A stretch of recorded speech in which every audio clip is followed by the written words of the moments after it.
만일 선택이란 것을 할 수 있다면 경험으로서의 알바를 하는 건 추천하지 않습니다.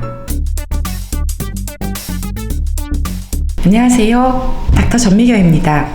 우리 주변에 보면 만사 부정적인 사람들 있잖아요. 뭘 해도 초장에 재 뿌리면서 그거 되겠어? 이런 사람들이요. 전화 걸어서 매일 하는 소리가 신세 한탄에 팔자 타령하는 사람도 있죠. 주변 사람들이 험담을 계속하는 사람들도 있고요. 어떤 결과를 보고 잘못된 것만 눈에 불을 켜면서 지적질에 훈계질하는 사람도 있고요. 유튜브 생태계에서는 익명성 뒤에 숨어서 무례한 조롱과 비아냥거리는 악플 다는 사람들이 수두룩 빡빡하죠. 그런 사람들 보면 어떤 생각이 드세요? 일단 기가 빨리죠? 얼른 그 자리 피하고 싶죠? 저는 그런 사람들 보면요, 어떤 인생을 살아왔기에 저리 뱀에 꼬였을까 하는 생각이 먼저 들어요. 사람에게 하는 말이라던가 내가 쓰는 모든 글은 나의 또 다른 얼굴이거든요. 예의와 존중과 품격이 있는 삶을 살아온 사람들은 남에게 함부로 험한 말이나 힘든 말은 하지 않거든요. 본인이 경험해 본 적이 별로 없어서요. 반대로 19금 조폭 영화 이런 거 보면 뻑하면 죽이네 살리네, 드럼통에 공구리 쳐서 바다에 빠뜨리네, 이 XXX 이러면서 수식어 화려하게 붙은 욕이 막 나오잖아요. 그런 부정적이고 험한 말들이 오가는 것이 그들의 삶인 거죠. 오늘은 우리가 그런 부정적인 사람들을 멀리해야 되는 이유에 대해서 알아보겠습니다. 먼저 인간의 DNA는 부정적인 센서를 가지고 태어납니다. 공룡 피해 다니고 짐승 잡아먹고 하면서 부정정서가 발달된 사람들이 승리자로 남았어요. 둔하면 일단 생존이 안 돼요. 뭔가 위협을 재빨리 감지하고 대비하는 자만이 생존해서 살아남았죠. 왜 영화 같은 데 보면 화산 폭발이나 지진을 인간은 잘 못 느끼는데 짐승들은 동물적인 촉으로 알고 먼저 피하는 장면 이런 거 있잖아요. 갓난아기 때는 뭔가 불편하면 울어서 신호를 보내잖아요. 짐승이든 인간이든 생존하고자 하면 위험을 감지하는 부정정서가 필수적이기 때문에 인간은 기본적으로 부정적인 성향을 타고납니다. 물론 사람마다 타고난 선천성이라는 것이 있어요. 어떤 사람은 부정적인 정서를 많이 타고나서 예민하고 까칠하고요. 어떤 사람은 덜 타고나서 무난하고 순하죠. 이거 애기 키워보신 엄마들은 딱 알아요. 첫째는 유별나게 까칠해서 육아가 힘들었는데 둘째는 순둥이라서 거저 키웠어요. 이런 엄마들 있잖아요. 태어나면서 유년기를 거치면서 긍정정서가 들어가게 됩니다. 우리가 애를 키우면서 별거 아닌 거에도 긍정의 리액션을 듬뿍 해주면서 부모 역할 하잖아요.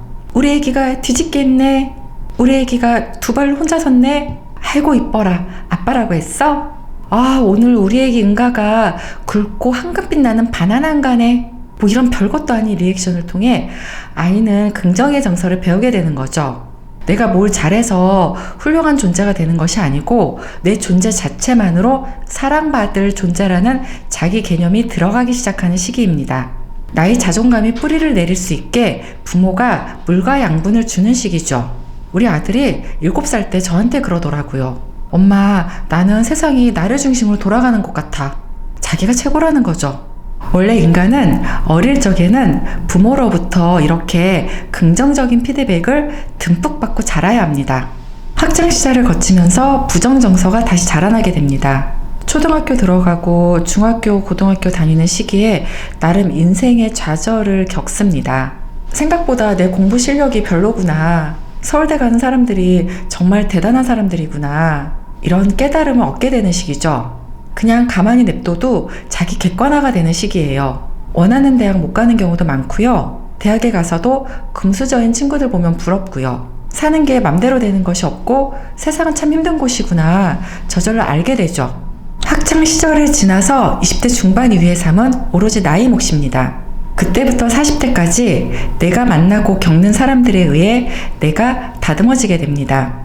제가 솔직하게 상처 주지 않게 책에서 말씀드린 적이 있어요. 아르바이트를 험한 곳에서 시작하는 것은 별로 좋지 않다고요. 물론 경제 형편 때문에 꼭 해야 하는 분들이 계시다는 건 잘 알고 있습니다. 그러나 만일 선택이란 것을 할 수 있다면 경험으로서의 알바를 하는 건 추천하지 않습니다. 열심히 최선을 다해 일한다던가 책임있게 업무를 완수한다던가 하는 것을 알바를 통해서는 배우기 좀 어렵죠.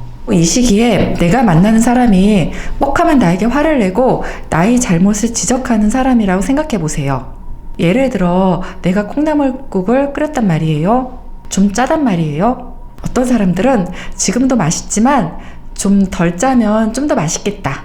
어떤 사람들은 살림을 한 지 몇 년째인데 아직 국간도 제대로 못 맞추냐 이러겠죠. 후자의 말을 듣고 자라면요, 인간의 기본 인식들이 혼나지 말자, 눈치 보고 살자, 위기면 모면하자, 이런 사람이 됩니다. 나도 만사 부정적인 사람이 되는 거죠. 40대 이후에는 사람이 바뀌기 어렵습니다. 너나 할 것 없이 꼰대가 됩니다. 저도 꼰대고요. 이왕이면 긍정적이고 능력있고 개념있는 꼰대가 되어야지, 부정적이고 무능력하고 무개념인 꼰대가 되면 주변 사람들이 좀 힘들죠. 결론입니다. 인간은 생애를 살아가면서 스스로의 인식의 틀을 만들어냅니다. 이 인식의 틀은 세상을 바라보는 방식이고요. 혹은 어떤 일을 선택하고 결정하는 나의 생활 방식이 됩니다. 이게 제대로 잘 만들어야지 내 인생이 잘 굴러갑니다. 만사 긍정적인 것도 문제예요. 공부도 안 하면서 나는 인류대학에 합격할 수 있어. 노력도 안 하면서 내 인생은 잘 풀릴 거야. 이런 태도도 문제잖아요. 객관적으로 현실을 인식하고 가능성 있는 부분에 나의 노력을 집어넣고 제대로 된 상황과 맥락을 볼 수 있는 인식의 틀이 잘 탑재가 되어야 한다는 거죠. 그 인식의 틀은 생을 살면서 적절하게 부정과 긍정이 버무려지면서 만들어집니다. 부정은 이 힘든 세상을 살다 보면 저절로 넣어져요. 인생사에 일부러 부정적인 사람을 낑겨 넣을 필요는 없다는 거죠. 부정적인 사람과 자주 만나면 그 영향으로 나 또한 부정적 인식의 틀이 만들어져서 만사 내 인생도 부정적으로 흘러가게 됩니다. 얼마 전에 우리 아들이 나머지 공부를 하고 온 적이 있었어요. 누구랑 같이 나머지 공부하냐고 물어봤죠. 저 솔직히 반에서 한 10~100명은 해당될 거라 생각했거든요. 그런데 딱 2명이 나머지 공부를 하는데 그중 1명이 우리 아들인 거예요. 저는 엄마잖아요. 바로 긍정의 힘을 우리 아들에게 심어줬습니다. 선생님이 참 좋은 분이시구나. 나머지 공부하는 다른 친구가 너랑 친한 친구랑 잘 되었네. 이리 말한 거죠. 제가 왜 악역을 자처합니까? 저는 우리 아들이 힘들 때 안아주고 품어주는 등대 같은 엄마가 되고 싶거든요. 어차피 삶은 힘들고 어렵다는 것을 제 아들은 살면서 절절히 느끼고 깨달을 겁니다. 사회가 알아서 악역을 하면서 제 아들에게 부정을 팍팍 심어줄 겁니다. 정리합니다. 우리가 부정적인 사람을 멀리해야 하는 이유입니다. 원래 인간은 생존을 위해서 기본적으로 부정의 메커니즘을 가지고 태어난다. 성장하면서 부모에 의해 긍정적인 인식이 집어넣어지면 자존감도 올라가고 세상을 살아갈 힘을 얻는다. 학창시절과 사회생활을 거치면서 알아서 부정적인 경험이 쌓인다. 그러면서 적절한 자기 객관화가 이루어지면서 어른이 된다. 그 과정에서 굳이 부정적인 사람을 옆에 두면 나의 인식의 틀이 배배 꼬이면서 나 역시 부정적인 인간이 된다. 그러면서 내 인생이 잘 안 풀리게 된다. 고로 부정적인 사람을 멀리하자. 이상 닥전TV였습니다. 구독, 좋아요, 알람 설정 부탁드릴게요.